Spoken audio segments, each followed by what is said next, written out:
अस्सलाम वालेकुम, ਕੀ ਹਾਲ ਹੈ। ਉਮੀਦ ਕਰਨੀ ਹੈ ਤੁਸੀਂ ਸਭ ਖੈਰੀਅਤ ਨਾਲ ਲਵੋਗੇ।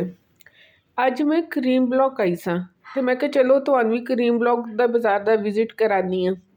ਇਚੜਾ ਬਾਜ਼ਾਰ, ਮਜ਼ੰਗ, ਅਨਾਰਕਲੀ ਤੇ ਤੁਸੀਂ ਦੇਖਿਆ, ਚਲੋ ਅੱਜ ਕਰੀਮ ਬਲੌਕ ਵੀ ਵੇਖ ਲਵੋ। ਇਹ ਬਾਜ਼ਾਰ ਦੇਖ ਲਵੋ, ਕਿਤਨਾ ਰਸ਼ ਹੈ ਇਸ ਬਾਜ਼ਾਰ ਦੇ ਅੰਦਰ। ਇਹ ਮੋਟਰਸਾਈਕਲ ਦੇਖੋ, ਕਿਤਨਾ ਜ਼ਿਆਦਾ ਮੋਟਰਸਾਈਕਲ ਖਲੋਤਾ ਹੈ। ਇੱਥੇ ਵੀ ਮਸਲਾ ਇਹੋ ਹੀ ਹੁੰਦਾ ਕਿ ਗੱਡੀ ਪਾਰਕ ਕਰਨ ਦੀ ਜਗ੍ਹਾ ਨਹੀਂ ਮਿਲਦੀ। ਲੇਕਿਨ ਇਹ ਹੈਗਾ ਕਿ ਇੱਥੇ ਕੱਪੜੇ ਜਿਹੜੇ ਨੇ ਨਾ ਅੱਛੇ ਮਿਲ ਜਾਂਦੇ ਨੇ, ਮੁਨਾਸਿਬ ਰੇਟ ਮਿਲ ਜਾਂਦੇ ਨੇ। ਅਤੇ ਜਿੰਨੇ ਵੀ ਬ੍ਰਾਂਡ ਨੇ ਇਹਦਾ ਸਭ ਦੀ ਆਊਟਲੈਟਸ ਵੀ ਇਸ ਬਾਜ਼ਾਰ ਦੇ ਵਿੱਚ ਹੈਗੀਆਂ। ਜਿਹੜੇ ਬੱਚਿਆਂ ਦੇ ਨਾਰਮਲ ਕੈਜੂਅਲ ਸਾਰੇ ਕੱਪੜੇ ਇੱਥੋਂ ਮਿਲਦੇ ਨੇ, ਫਾਰਮਲ ਵੀ, ਕੈਜੂਅਲ ਵੀ। ਜ਼ਿਆਦਾਤਰ ਹੈ ਕਿ ਗਰਮ ਕੱਪੜੇ ਦੀ ਮਾਰਕੀਟ ਹੈਗੀ ਹੈ। ਸੀਜ਼ਨ ਦੇ ਹਿਸਾਬ ਦੇ ਨਾਲ ਜ਼ਾਹਿਰ ਹੁਣ ਸੀਜ਼ਨ ਸਰਦੀਆਂ ਠੰਡ ਆ ਰਹੀ ਹੈ ਤਾਂ ਤੁਹਾਨੂੰ ਸਾਰਾ ਗਰਮ ਸਟੱਫ ਮਿਲੇਗਾ ਇੱਥੇ। ਲੇਕਿਨ ਇਹ ਕਿ ਮੁਨਾਸਿਬ ਮਿਲ ਜਾਂਦਾ। ਸਵੈਟਰਸ, ਸਵੈਟਸ਼ਰਟ, ਐਕਸਪੋਰਟ ਕੁਆਲਿਟੀ ਦੀਆਂ ਚੀਜ਼ਾਂ ਬੜੀਆਂ ਅੱਛੀਆਂ ਇੱਥੋਂ ਮਿਲ ਜਾਂਦੀਆਂ ਨੇ। ਲੇਕਿਨ ਬਸ ਗਲਤੀ ਹੋ ਗਈ ਇੱਕ ਮੇਰੇ ਕੋਲ ਕਿ ਮੈਂ ਇਤਵਾਰ ਦੇ ਦਿਨ ਬਾਜ਼ਾਰ ਚਲੀ ਗਈ।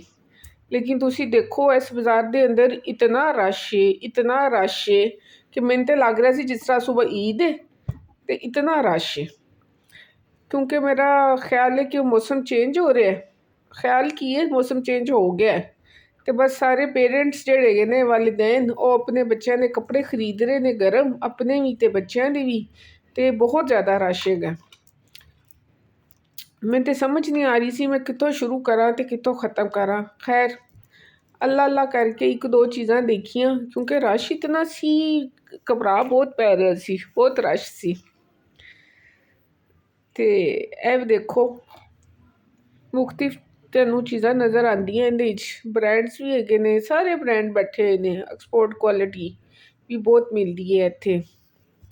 ਅਤੇ ਜਿਹੜੇ ਬ੍ਰਾਂਡ ਨੇ ਉਹਨਾਂ ਉੱਤੇ ਤਾਂ ਫਲੈਟ 50 ਲੱਗਾ ਹੁੰਦਾ, ਲੇਕਿਨ ਉਹ ਪਿਛਲੇ ਸਾਲ ਦਾ ਸਾਰਾ ਸਟੱਫ ਹੁੰਦਾ। ਲੇਕਿਨ ਇਹ ਕਿ ਠੀਕ ਹੁੰਦੇ ਨੇ, ਮੁਨਾਸਿਬ ਹੁੰਦੇ ਨੇ। ਇੱਥੇ ਵੀ ਤੁਹਾਨੂੰ ਭਾਅ ਤਾਕ ਕਰਨਾ ਪੈਂਦਾ ਹੈ, ਬਾਰਗੇਨਿੰਗ ਤਾਂ ਹੈ। ਲੇਕਿਨ ਬਾਰਗੇਨਿੰਗ ਨਾ ਹੁਣ ਤੁਹਾਡੇ ਆਪਣੇ ਦਿਲ ਦੀ ਤਸੱਲੀ ਵਾਸਤੇ ਰਹਿ ਗਈ। ਹੁਣ ਤਾਂ ਦੁਕਾਨਦਾਰ ਇਤਨਾ ਢੀਠ ਹੋ ਗਿਆ, ਜੋ ਮੂੰਹੋਂ ਕੱਢਦਾ ਨਾ ਉਹ ਉਹੀ ਲੈਂਦਾ। ਉਹ ਕੋਈ ਭਾਅ ਤਾਂ ਵੈਸੇ ਅੱਜ ਕੱਲ੍ਹ ਸੁਣਦੇ ਕੋਈ ਨਹੀਂ ਨੇ, ਲੇਕਿਨ ਫਿਰ ਵੀ ਬਾਰਗੇਨਿੰਗ ਕਰ ਸਕਦੇ ਹੋ ਤਾਂ ਕਰ ਲੈਣਾ। ਘੱਟ ਵੱਧ ਹੀ ਸੁਣਦੇ ਨੇ। ਜਦੋਂ ਸੀਜ਼ਨ ਹੋਵੇ ਜ਼ਾਹਿਰ ਅਖੀ ਇਹਨਾਂ ਦੀ ਕਮਾਈ ਦਾ ਟਾਈਮ ਹੁੰਦਾ। ਅਤੇ ਇੱਥੇ ਸ਼ੋਪਸ ਦੇ ਅੰਦਰ ਵੀ ਕਾਫੀ ਵਰਾਇਟੀ ਹੈ। ਦੁਕਾਨਾਂ ਦਾ ਰੇਟ ਜ਼ਰਾ ਹਾਈ ਹੁੰਦਾ ਬਾਹਰ ਦੀ ਨਿਸਬਤ। ਅਤੇ ਲੇਕਿਨ ਇਹ ਕਿ ਚੀਜ਼ ਇੱਥੋਂ ਤੁਹਾਨੂੰ ਹਰ ਕਿਸਮ ਦੀ ਮਿਲ ਜਾਂਦੀ ਹੈ, ਸਸਤੀ ਤੋਂ ਸਸਤੀ ਵੀ ਅਤੇ ਮਹਿੰਗੀ ਤੋਂ ਮਹਿੰਗੀ ਵੀ। ਬਸ ਇਹ ਸਾਰਾ ਕੁਝ ਹੈਗਾ। ਅੱਗੇ ਇੱਥੇ ਸਾਰੇ ਖਾਬੇ ਦੇ ਵੀ ਜੇ। ਮੈਨੂੰ ਲੱਗ ਗਈ ਹੈ ਪਿਆਜ਼ ਅਤੇ ਮੈਂ ਪੀਣ ਲੱਗੀ ਜੇ ਮੌਸੰਮੀ ਦਾ ਜੂਸ। ਅਤੇ ਨਾਲ ਮੈਂ ਖਾਵਾਂਗੀ ਜੇ ਚਿਪਸ। ਅਤੇ ਚਲੋ ਜੀ, ਹੁਣ ਅੱਗੇ ਚੱਲ ਕੇ ਜੂਸ ਤਾਂ ਮੈਂ ਖਰੀਦ ਲਿਆ ਅਤੇ ਹੁਣ ਚਿਪਸ ਅੱਗੇ ਖਰੀਦਣੇ ਨੇ। ਆਓ ਚਿਪਸ ਦੀ ਦੁਕਾਨ ਲੱਭਦੇ ਹਾਂ ਜੀ, ਹੁਣ ਚਿਪਸ ਕਿੱਥੇ ਹੈਗੇ ਨੇ। ਇਹ ਮੈਨੂੰ ਦੂਰੋਂ ਚਿਪਸ ਵਾਲੇ ਨਜ਼ਰ ਆ ਗਏ ਜੇ।